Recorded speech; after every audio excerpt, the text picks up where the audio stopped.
At a theme park called Medieval World in Los Angeles, employee Jamal is sent to clean up the ditch after having talked back to his boss.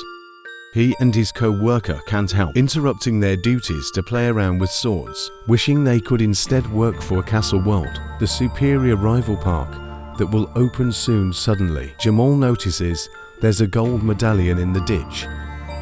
He reaches into the water to grab it, but the medallion starts glowing and pulls Jamal into the ditch.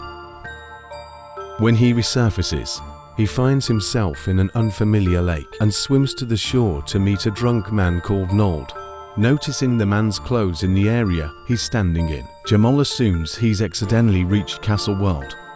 At that moment, Nold falls unconscious and Jamal checks on him, only to notice he isn't breathing. His cries for help aren't heard, so he gets ready for CPR. However, Nold's breath smells so bad that Jamal opts for using breath spray instead. This causes Nold to immediately wake up and claim Jamal saved his life. Then Nold takes Jamal to his camp. But Jamal is disgusted by these living conditions and calls Nold's food roadkill. When Nold explains that people hate him for failing the queen, Jamal doesn't take him seriously and gives him $2 before leaving. But Nold throws the bills in the fire. Afterward, Jamal crosses the woods to find the freeway, only to end up on an old farm and almost gets run over by Sir Percival and his men on horseback. He moves out of the way just in time and then tries to go after the knights to call them out, only to discover a huge fortress. Jamal tries to enter, only to be stopped by the guards, demanding to know who he is. Jamal explains he's from Florence and Normandy, referring to the famous intersection but the guards mistake him for a messenger from the area called Normandy and let him pass, saying the king has been waiting for him. Once inside, Jamal sees a huge, smelly market and a puppet show about the legend of the Black Knight. Then he gets distracted when he sees Victoria, the princess chambermaid. Jamal tries hitting on her, but she doesn't understand his modern slang. He's impressed that he can read and write. Herschel arrives and touches all the women inappropriately, including Victoria. Jamal recognizes him as the guy who almost ran him over and calls him out for harassing women, causing Percival to pull out a sword with a threat.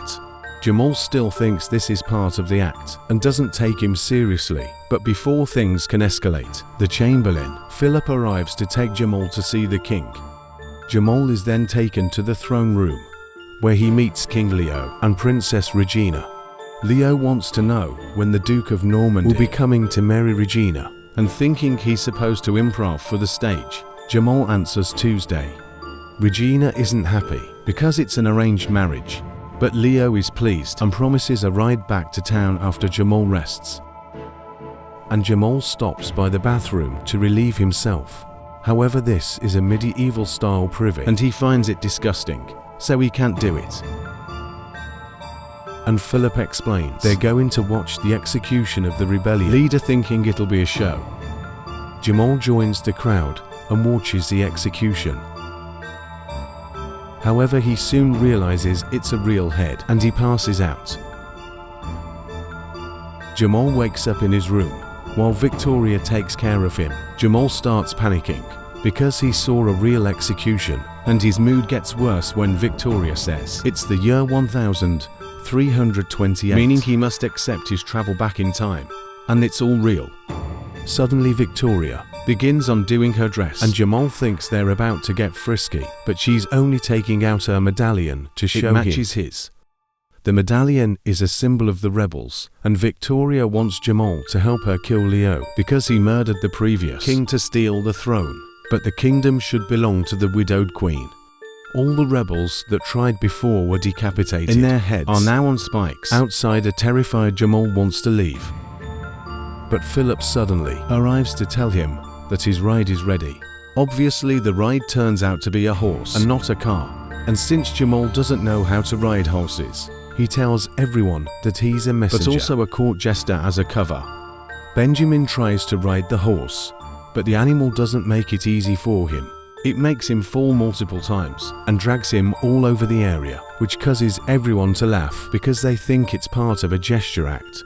Leo invites Jamal to ride with him, but Jamal struggles with the whole don't end, causing Leo to think he's very dedicated to his craft, which he respects.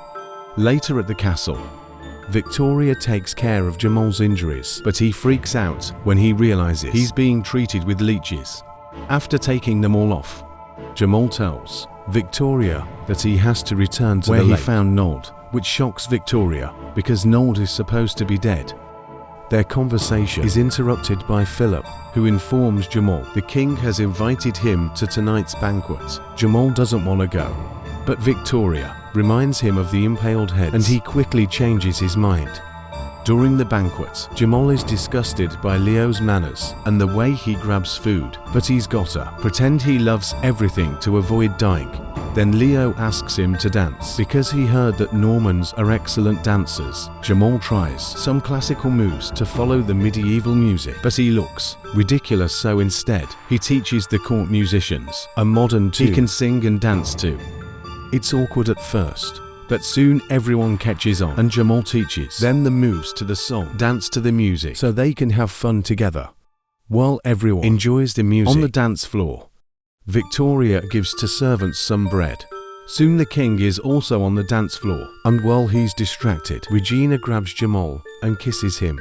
Percival sees them and threatens to kill Jamal for touching the princess, so Jamal runs to the balcony while Percival chases him.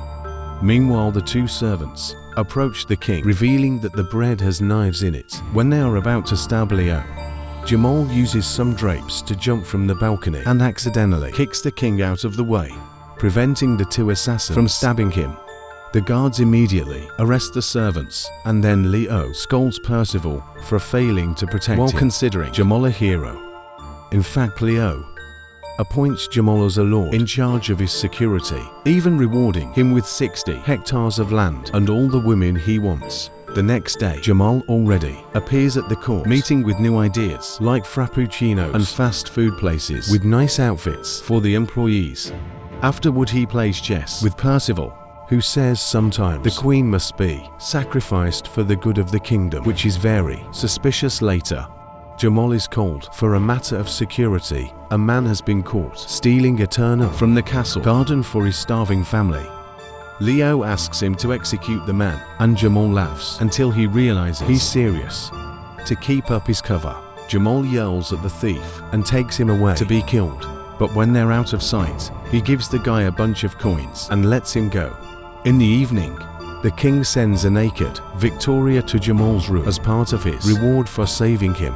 Jamal admits he asked for her, but only so they could talk in private. He starts making noises to pretend they're doing the dirty, while telling Victoria that he plans to leave the castle before the real messenger shows up. Victoria wants him to aid the rebels now that he has more access to the king, but Jamal says that he's not the right man for that. A frustrated Victoria leaves the room, not wanting to speak to him ever again. Then the guards outside congratulate Jamal for being such an amazing lover. Later that night, a woman enters Jamal's room and gets in bed with him, so Jamal gladly gets frisky with her, thinking she's Victoria. The next morning, the real messenger from Normandy arrives and reveals the truth. Leo and Percival furiously storm into Jamal's room, only to discover he's in bed with Regina. The messenger also sees this and informs Leo that the Duke won't be interested in marrying Regina now that she's no longer chaste. Jamal is immediately put in a cage to wait for his execution in the dungeon, where he finds the two servant assassins from the banquet. They tell Jamal that they used to be angry with him for ruining their assassination attempt, but now they think Jamal is a genius for ruining Leo's deal with Normandy, which makes the king weaker. They also share the legend of the Black Knight, a great warrior who refused to sell his loyalty to kings because he was only devoted to justice. Once a dragon swallowed him, but he cut his way out of the beast's belly and gained the ability to breathe fire. Sometime later, Jamal is brought out to be executed, so he claims to be a great sorcerer. In a desperate attempt to save his life, he tries to scare the crow with fire from a lighter, but nobody is impressed because they already know fire. As they put Jamal's head on the chopping block, the executioner suddenly starts choking on an apple, making the villagers think that Jamal cast a death spell on him. Playing along, Jamal performs the Heimlich maneuver on the executioner until he spits out the fruit, saying he saved him with magic. Everyone is terrified, so Jamal next claims that he can make the sun fall from the sky. At that moment, a flaming arrow hits the king's tent and everyone panics, but Percival calls him out on his lie and sends the guards after him. A mysterious person outside keeps shooting flaming arrows and causes utter chaos, which gives Victoria the opportunity to sneak and take Jamal, plus the two assassins, away on a cart. Unfortunately, Jamal falls off the cart when the horse starts running in. Percival orders a guard to shut the gate, but Jamal knocks the guard down and escapes just in time. The castle guard shoot arrows at him, but suddenly the mysterious archer arrives. It's Nold, who takes Jamal away on his horse. The duo makes it to the rebels' camp, and Nold informs Jamal he helped him to pay him back for saving his life, so now he can leave without debt. Victoria sees him and asks him to stay because he used to be the best knight in England, but Nold still feels guilty for failing the previous king and leaves then. Jamal offers Victoria to come with him to modern times where women are treated better, but she refuses to leave her people. Jamal goes back to the lake alone and hesitates to jump. Meanwhile, Nold goes back to his own camp, only to be ambushed by Percival's men. They start harassing Nold and throw his flask on a pile of dung, but when Nold is about to pick it up, Jamal arrives to stop him. Then he starts fighting the men using modern boxing techniques and some silly moves, managing to knock down two of them. However, the men quickly recover and overpower Jamal together to beat him up. Seeing a friend in need, Nold finally comes through and immediately defeats the men, even pushing one of their faces into the dome. After Jamal teaches Nold to high-five, they return to the rebel camp only to discover that Percival's men have already destroyed it and taken Victoria with them. Jamal asks the rebels to help him rescue her, but only Nold volunteers because everyone else has lost hope in the cause. Suddenly a woman speaks up. It's the Queen, who is glad to see Nold is alive and doesn't blame him for what happened. Jamal convinces the Queen to give an inspiring speech to the rebels. However, she only has depressed words to share, so Jamal takes over. He steals a bunch of lines from many famous modern speeches and convinces the rebels it's time to fight and get their kingdom back. Then a training montage ensues and Jamal teaches them how to fight using techniques from sports like American football and pro wrestling, while Nold teaches them how to use a sword. When the rebels are ready, they make a plan to storm the castle, and Jamal gifts Nold his rubber shoes for easier movement. In return, Nold gives Jamal a knight's armor, which Jamal spends the night customizing. The next day, the rebels attack the castle, but they're shocked to find the gates open and no guard in sight. It turns out this is a trap, and soon Percival has his soldiers surround the rebels to start a fight. Chaos takes over the fortresses. Both sides cross swords and shoot their bows, causing countless deaths for both teams. Suddenly Percival's knights run away in fear when they see the Black Knight arrive, shooting fire from his helmet to intimidate the enemy.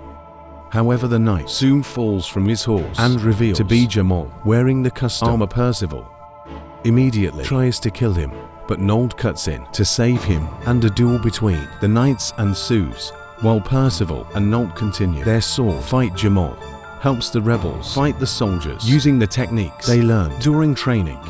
Their teamwork is flawless, and soon they're turning the battle in their favor. First of all, notices his men are losing and retreats to the top of the castle walls, where he finds Leo begging for help. However, Percival is tired of him and throws him to the ditch. Meanwhile, Nold and Jamal continue to knock down soldiers, and Nold even uses the silly techniques he learned from Jamal.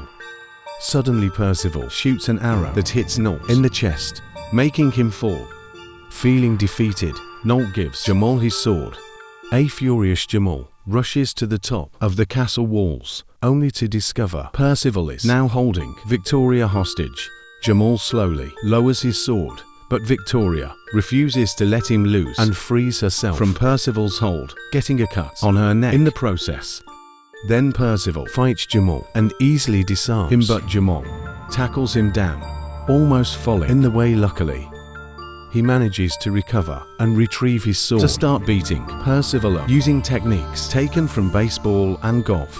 Percival falls unconscious and Jamal runs to untie Victoria, but then Percival reveals to be acting and tries to attack Jamal from behind.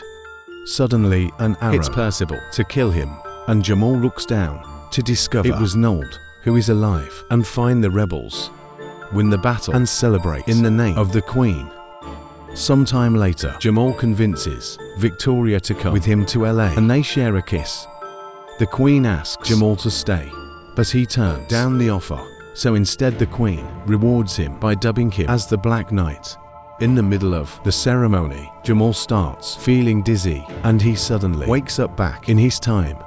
He's surrounded by the paramedics who rescued him from the lake and his co-worker who informs him he was underwater for 10 minutes. Now Jamal thinks it was all a dream.